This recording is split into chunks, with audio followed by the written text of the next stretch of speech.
ونؤمن به ونتوكل عليه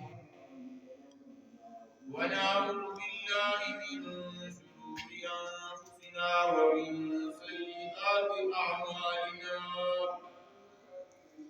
من يهده الله فلا مضل له ومن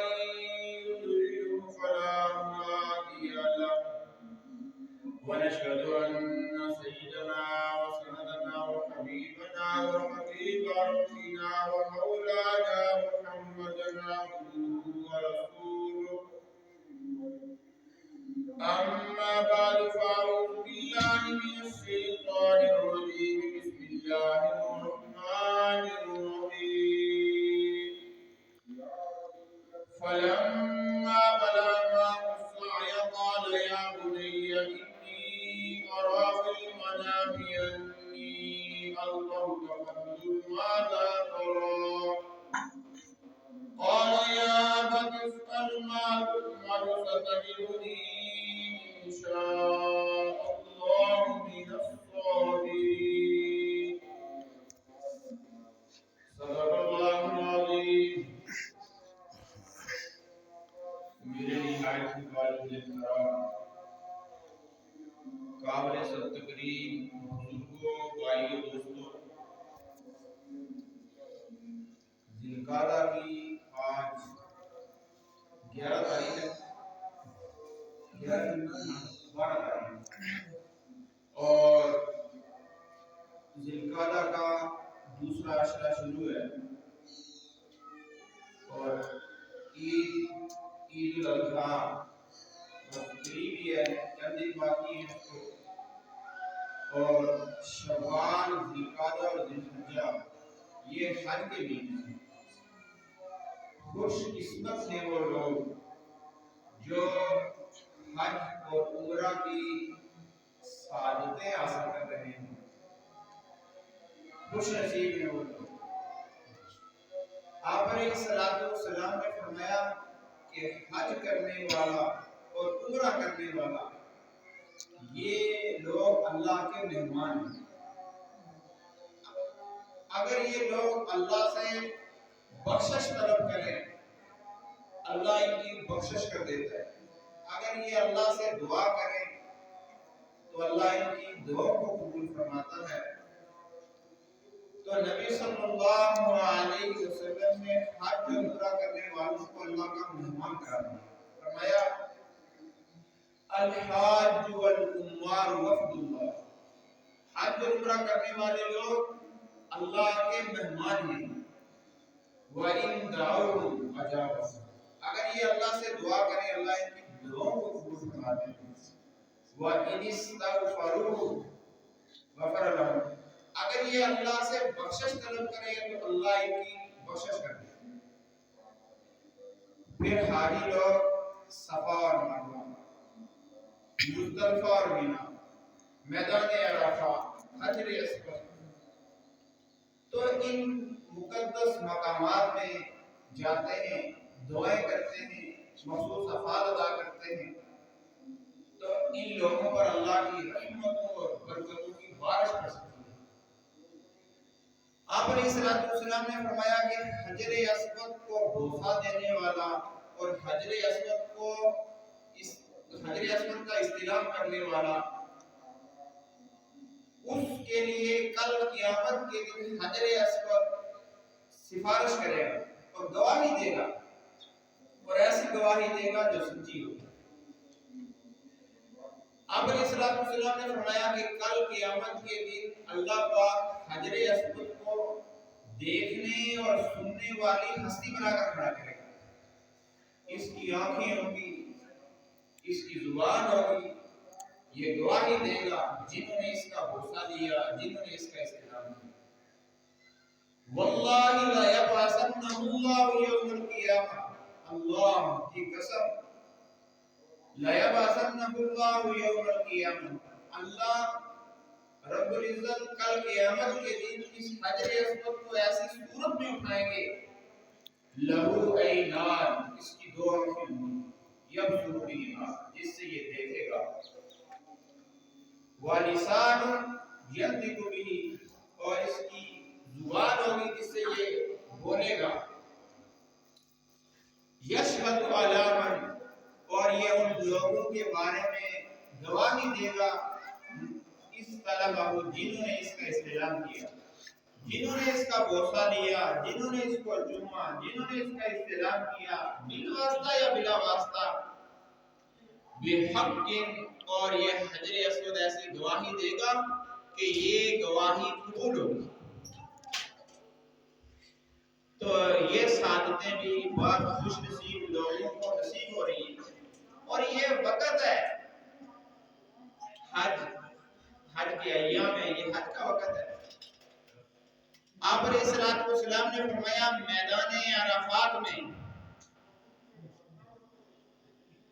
اللہ رب العزت کی رحمتیں اور برکتیں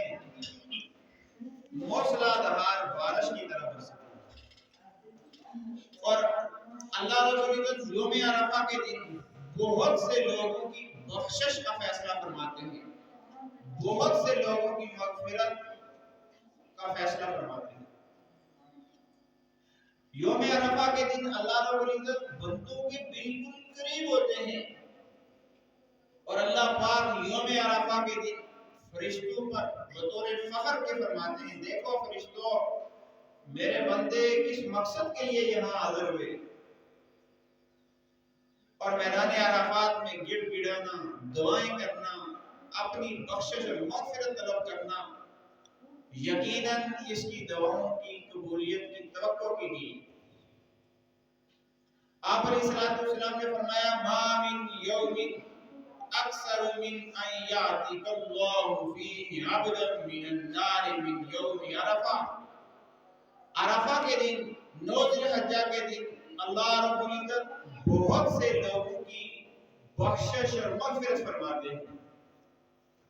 وَإِنَّهُ لَيَدْنُو، اور اللہ رب العزت 9 ذی الحجہ یوم عرفہ کو اپنی رحمتیں، اپنی صفت رحمت کے ساتھ بندوں کے بالکل قریب ہوتے ہیں۔ ثم یباہی بہم الملائکہ، پھر اللہ پاک فرشتوں پر بطور فخر کے فرماتے ہیں، فیقول ما اراد بہذا، کہ ان لوگوں کا کیا ارادہ ہے، یہ لوگ کس ارادے سے یہاں جمع ہوئے؟ تو بھائی خوش قسمت لوگ ہیں وہ جن کو حجر اسود کا استلام اور بوسہ، میدان عرفات میں گڑ گڑانا، دعائیں کرنا، رحمتوں اور برکتوں کو سمیٹنا، صفا اور مروہ میں سعی، مزدلفہ کا قیام، مینا میں راتوں کا گزارنا، جن لوگوں کو نصیب ہو رہا ہے اور ہونے جا رہا ہے وہ یقیناً بہت خوش قسمت لوگ ہیں، اور وہ لوگ کہ جو اس سعادت سے محروم ہیں، جو حج نہ کر سکے، دیار مقدسہ کی زیارت نہ کر سکے، اپنے گھر میں مقیم ہیں، صاحب نصاب ہے، تو ان پر قربانی واجب ہے، اور قربانی کا حکم دیا گیا ہے۔ آپ علیہ الصلوۃ والسلام نے خود قربانی اللہ کے حضور پیش فرمائی۔ آپ علیہ الصلوۃ والسلام مدینہ میں 10 سال رہے اور ہر سال قربانی کرتے رہے، اور قربانی کا حکم قرآن پاک میں خداوند کے قدوس نے ارشاد فرمایا فلما بلغ معه السعي قال يا بني إني أرى في المنام، حضرت ابراہیم علیہ السلام کو خواب کے اندر اپنے بیٹے کو ذبح کرنے کا حکم ہوا، اپنے بیٹے کو قربان کرنے کا حکم ہوا، انی اذبحک فانظر ماذا ترى، اور اپنے بیٹے سے فرمایا گیا بیٹا میں نے خواب میں یوں دیکھا ہے کہ میں آپ کو ذبح کر رہا ہوں۔ تو حضرت اسماعیل علیہ السلام نے فرمایا قال یا ابت افعل ما تؤمر ستجدنی ان شاء اللہ من الصابرین، اے میرے ابا جان آپ کو جو حکم من جانب اللہ ملا ہے آپ اس حکم کو کر گزریے۔ حضرت ابراہیم علیہ السلام تو خواب کے اندر بیٹا قربان کرنے کا حکم دیا گیا، اور اللہ نے حکم تو دیا لیکن یہ بطور امتحان کے، اور قربان اسماعیل علیہ السلام کی جگہ جنت سے ایک دمبا لایا گیا اور وہ ہوا۔ ابراہیم علیہ السلام کو اس موقع پر پکارا گیا کہ ابراہیم تو نے تو اپنے خواب کو سچ کر دکھایا، تو نے اپنے خواب کو سچ کر دکھایا۔ اور ابراہیم علیہ السلام کی یادگار میں قربانی پیش کی جاتی ہے۔ قربانی کا وجوب ہے صاحب نصاب لوگوں پر۔ آپ علیہ السلام نے فرمایا خوش دلی کے ساتھ قربانی کرو، فَطِيبُوا بِهِ نَفْسًا، خوش دلی کے ساتھ اللہ کے حضور قربانی پیش کرو۔ آپ علیہ السلام نے فرمایا ما من عمل من یوم النحر احب الیہ من احراق الدم، قربانی کے دنوں میں قربانی کرنے کا عمل سب سے زیادہ پسندیدہ عمل ہے۔ قربانی کے دنوں میں قربانی سے بڑھیا کوئی عمل نہیں ہے، اور یہ قربانی کا جانور کل قیامت کے دن اپنے کھروں کے ساتھ، اپنی بالوں کے ساتھ جو ہے نا اور اپنے سینگوں کے ساتھ حاضر ہوگا، اور اس کو نامہ اعمال میں رکھ کر، نیکیوں کے پڑھے میں رکھ کر اس کو تولا جائے گا۔ پھر بھی اگر اس کی نیکیاں زیادہ ہوئیں تو وہ کامیاب و کامران ہوگا۔ وَإِنَّهُ لَا يَأْتِي يَوْمَ الْقِيَامَةِ بِقُرُونِهَا وَأَشْعَارِهَا وَأَظْلَافِهَا، قربانی کے جانور کا قربان کرنے، جب آدمی قربانی کرتا ہے تو قربانی کرتے ہوئے جب جانور کو ذبح کیا جا رہا ہے، خون اس جانور کا زمین میں بعد میں پہنچتا ہے، وہ قربانی اللہ کے حضور پہلے قبولیت حاصل کر لیتی ہے۔ وَإِنَّهُ لَا يَأْتِي يَوْمَ الْقِيَامَةِ، آپ علیہ السلام نے فرمایا کہ یہ قربانی کا خون زمین پر پہنچنے سے پہلے اللہ کے ہاں مقبولیت حاصل کر لیتا ہے، اور خوش دلی کے ساتھ قربانی کی جائے۔ آپ علیہ السلام نے اسے صحابہ نے عرض کیا، اے اللہ کے رسول یہ قربانی کیا ہے؟ ما هذه الاضاحی، یہ قربانی کیا ہے؟ آپ علیہ السلام نے فرمایا کہ یہ قربانی تمہارے باپ ابراہیم علیہ السلام کی سنت ہے، سنت ابی ابراہیم علیہ السلام، یہ تمہارے باپ ابراہیم علیہ السلام کی سنت ہے۔ پھر صحابہ نے عرض کی، اے اللہ کے رسول اس میں ہمارے لیے کیا ہے؟ آپ علیہ السلام نے فرمایا کہ قربانی کے جانور کے جسم پہ جو بال ہیں، ہر بال کے عوض آپ کو ایک نیکی دی جائے گی، ایک گناہ معاف ہوگا۔ تو صحابہ نے عرض کیا، اللہ کے رسول دمبا اور بھیڑ اس میں اون ہوتی ہے اور اون کے بال بالکل باریک ہوتے ہیں، تو صوف اون کے بارے میں کیا حکم ہے؟ آپ علیہ السلام نے فرمایا کہ صوف اون کے بھی ہر بال کے عوض آپ کو ایک نیکی دی جائے گی۔ آپ علیہ السلام نے مدینہ میں 10 سال رہے، اور مدینہ میں 10 سال آپ علیہ السلام اللہ کے ذکر قربانیاں پیش کرتے رہے۔ آپ علیہ السلام نے 2 مینوں کی قربانی دی۔ ضحى رسول اللہ صلی اللہ علیہ وسلم بکبشین املحین اقرنین، 2 مینوں کی قربانی دی۔ وہ 2 مینڈے سفیدی اور سرخی مائل تھے، سفیدی اور سہی مائل تھے، اقرنین، اور وہ 2 سینگوں والے تھے۔ ذبحہما بیدہ، اور آپ علیہ السلام نے ان مینڈوں کو اپنے ہاتھ مبارک سے ذبح کیا۔ تو قربانی آپ علیہ السلام نے اپنے ہاتھ سے قربانی کے جانور کو ذبح کیا۔ تو قربانی جو ہے وہ صاحب نصاب شخص پر واجب ہے۔ صاحب نصاب شخص وہ ہے کہ جس کے پاس 52.5 تولہ چاندی کی بقدر قیمت یا 52.5 تولہ چاندی اس کے پاس موجود ہو، تو ایسا شخص شریعت کی نظر میں صاحب نصاب ہے، اور اس پر قربانی کا ادا کرنا قربانی کے دنوں میں لازم، ضروری اور واجب ہے۔ اور قربانی کے 3 دن ہیں، 10 ذی الحجہ، 11 ذی الحجہ اور 12 ذی الحجہ۔ 12 ذی الحجہ کے سورج کے غروب ہونے سے پہلے پہلے اللہ کے حضور قربانی پیش کی جائے. اور ان دنوں میں جس طرح کے ہم دن میں قربانی کر سکتے ہیں اسی طرح رات کو بھی قربانی کی جا سکتی ہے اگر روشنی کا انتظام ہے، لائٹ کا انتظام موجود ہے. بلکہ آج کل تو بسا اوقات رات میں روشنی کا ایسا انتظام بھی کیا جا سکتا ہے کہ دن کا اجالا بھی اس سے کم پڑ جاتا ہے، یعنی رات ہی نہیں لگتی، ایسی روشنی کا بھی انتظام کیا جا سکتا ہے. تو اس لیے ان دنوں میں جیسے قربانی کے دنوں میں قربانی کی جا سکتی ہے ایسی رات میں بھی قربانی کی جا سکتی ہے. اور قربانی صاحب نصاب شخص پر واجب ہے اور نابالغ بچے پر قربانی واجب نہیں ہے اگرچہ وہ صاحب نصاب ہے. اسی طرح مسافر شخص ہے اور مسافر پر بھی قربانی واجب نہیں ہے اگرچہ وہ صاحب نصاب ہو، اس لیے کہ قربانی کے وجود کے لیے بلوغت